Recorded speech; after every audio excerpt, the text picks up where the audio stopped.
Well, very thankful for having you on this morning. Good Thank morning. you for coming on. Good morning. So, tell us a little bit about your campaign and tell us about why you're getting involved in politics. So, why I'm involved in politics, that makes me laugh because I have been in politics my entire life. One of the jokes I found amusing, somebody brought up not too long ago, is when I was 5 at the babysitter, I was explaining about communism and the Cold War as if I knew anything at all. But no, I've enjoyed, I guess you can say, that politics my entire life. I got involved, however, in public elected office. I think it was in 2012, and I got elected to the Board of Governors of the Oregon State Bar, which is a very big deal in a very small pond. And then I took a course at Emerge Oregon for women. Okay. And then applied to become appointed to the city council in Lake Oswego and didn't even get an interview, which made me so irritated that I ran the next year for city council and did very well. And I've been on city council ever since. Right. Oh, right. Right.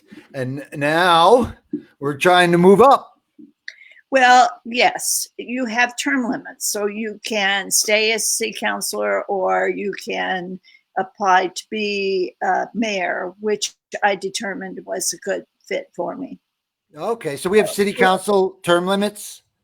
You have a term limit of 2 terms, 8 years, regardless of whether you are there as mayor 8 years or city council 1 term or however. It's 8 years. Is that a state law or is that just like Lake Oswego? That's our ordinance in our charter, I should say. Cool. Yeah. I like term limits. I'm okay with that. We need to put them everywhere.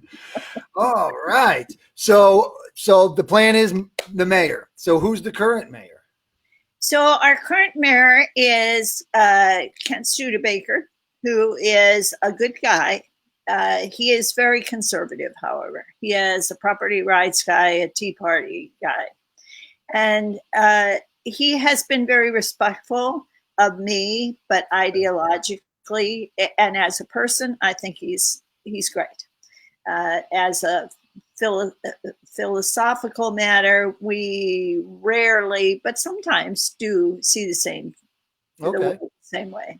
Okay. So he was termed out, and there are now 2 people running, in addition to myself, 2 men, 2 businessmen. Okay, so it's you, 2 other people, all running against the incumbent. Are they both? Is it a nonpartisan? Do you guys run as parties? No, listen. The incumbent has termed out, so he's not up. So what we have is 3 fresh contenders: myself and 2 fellows. And are they Democrats, Republican, Independents? Well, I think that that it is nonpartisan. The position is nonpartisan. Got it. I am very much a progressive. So, yes, I am a registered D. The one fella is a registered non-affiliated, and his views are all Republican. Okay. The other fella is a D, but he's a Kurt Schrader type of D. And in fact, Kurt Schrader actually endorsed him. So that's all you need to know. Ah. Okay. Wow. That is a lot to know. And that pretty much sums it up right there. So we need to get you in there. What's the plans for getting you in there? Well, as you can imagine, it's been quite the debacle with this COVID. I mean, I have had to go completely digital, which is fun. We've managed to use the technology and expand on it, and increase our outreach through various, town halls. We had a huge kickoff. We have continuous social media.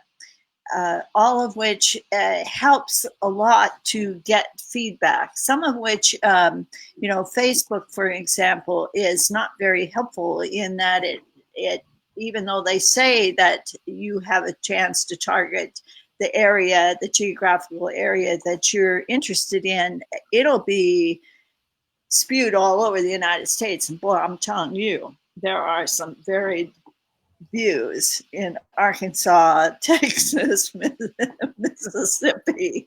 Right. And I hear about those. So it's fun. It's good. We're getting it done. Right. The social media is the way to go. It is tough.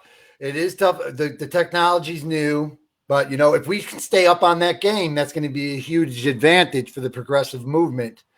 And you actually get a lot done. You get a chance to rapidly get feedback. By and large, it's not too expensive. Not like your paper things or the types of big galas. So there are upsides and downsides. At some point, I would like to see people again, but right, for sure. It's definitely tough. For me, it's just now hitting me more recently in the last couple of weeks. I've been like, okay, this has been a long time. We've been locked down. I get out a little bit, but homeschooling now, the kids are in, we had the smoke. It's been one thing after another. Yeah. No, I have grandchildren that are school age and then some that are ready to leave, in fact. And I think that we're going to see over time some really strange results from this particular experience. Right. I mean, these kids are really going through something that none of us did. I mean, right. I'm a lot older than you are, and I certainly never lived through this. No, this is all new to me. Right. So what are the plans once you get in there? What's some big changes you want to make? Or well, when I went for election in 2016, it was very clear to me that we had a big problem within the city itself as it related to affordable housing. That has grown increasingly more difficult and clear. And it wasn't, excuse me, it wasn't considered a good premise to campaign on, but it was pretty obvious to me. So I have maintained my focus on that affordable housing, because we will never be diverse. Let's face it, we have 85, 87% white. Oh yeah. And they're very affluent. The average income is like 100,000. My daughter did some research and she said, no, it's 150,000. So what's 50,000 one way or the other? But the point being, without some opportunities for people to come in and use our schools and be a real part of our community, we will not be diverse. So that's affordable housing.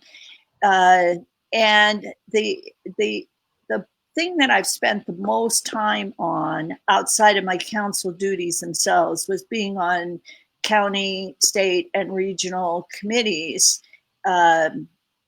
for housing and transportation, because as you can imagine, that is pretty much in the same ballpark. Right. Your transportation. And of course, our transit has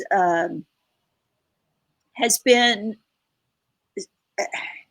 I mean, a lot. I mean, we're still trying to bring along everybody as it relates to transportation. They're still wanting to widen the roads, still wanting to put in another lane. They're still talking about idling, and that's the key to climate change. And it's not. And we have to have transit. So I've been working hard. We have an opportunity this fall, in 41 days, in fact, on the transportation bond, which would allow us a good chunk of change for the Southwest Corridor, which would be at max, which would be a game changer for all of the suburban cities that would run from Portland down at this point to the terminus of Bridgeport. Oh, you're talking about the big tri-rail or whatever. What is it called? It's the Max. It's called the Max. Okay. The Max that ran from, like I say, from Portland It's down to Bridgeport is, right along Boone's Ferry. So I know what you're talking about. So you're just trying to say extend that further?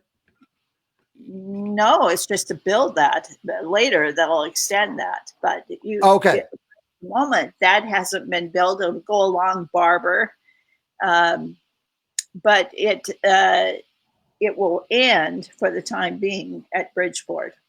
Okay. It's so the max, what is the max? The plan for the max? It's your train. Okay. You have the max that goes over to from Milwaukee into Portland, which has been magnificent for them. Okay. I mean, and that's current. They have that right now, right? Not the Southwest Corridor. They don't. No. Okay. So you're saying you need to add this into the Southwest Corridor. Okay. Because I also hear talk of a giant rail that they're trying to run through the whole state of Oregon up to like maybe all the way up to Seattle. Like one of those new rails, energy efficient, I think. I think that would be magnificent. Yeah. I mean, people out of their cars, they could relax. It would be far better. And let's face it, there's no real way to attack climate change without getting out from under a fossil fuel sort of lifestyle. It's just, and I don't know how much clearer it could and should be to people that we are literally now knee deep into climate collapse. Oh, for sure. I think people are starting to, people that didn't really understand are starting to realize. I hope. Well, if you need further explanation, I'm sure we're in for it. I mean, right. It's right. Suddenly be like, well, I don't really like that climate change. Let's have something else. Right. I don't want to do climate collapse. So I'm going to do something else. Yeah, it's not our choice. I get that. So we're saying the diversity, you want to open up an opportunity to expand diversity? Our city does appear to have a real appetite now for paying close attention to diversity, equity, and inclusion. There are many signs out with Black Lives Matter. People get it. They want to get it right. Cool. And the city does already have some initiatives. There's a long way to go, and all these issues are intertwined. You know that there are reasons why, for example, single-family housing is clearly a racial issue. And, there's always the fighting about whether we bring in density or we let people have larger lots and so forth. All of that has to be worked through to some degree, will be worked through, because the state with House Bill 2001 said you will allow duplexes. You will allow other opportunities, all of which benefits, personally, it benefits everybody. It benefits older people, benefits young people with young children, or people who just don't want to have a yard, for God's sakes. It's a lot of work. Right. Yeah. I hear that. So I think that the opportunities to have greater housing will benefit us, but I do see the site and get out from under all of this single occupancy of car commuting, which is a killer. Right. Yeah.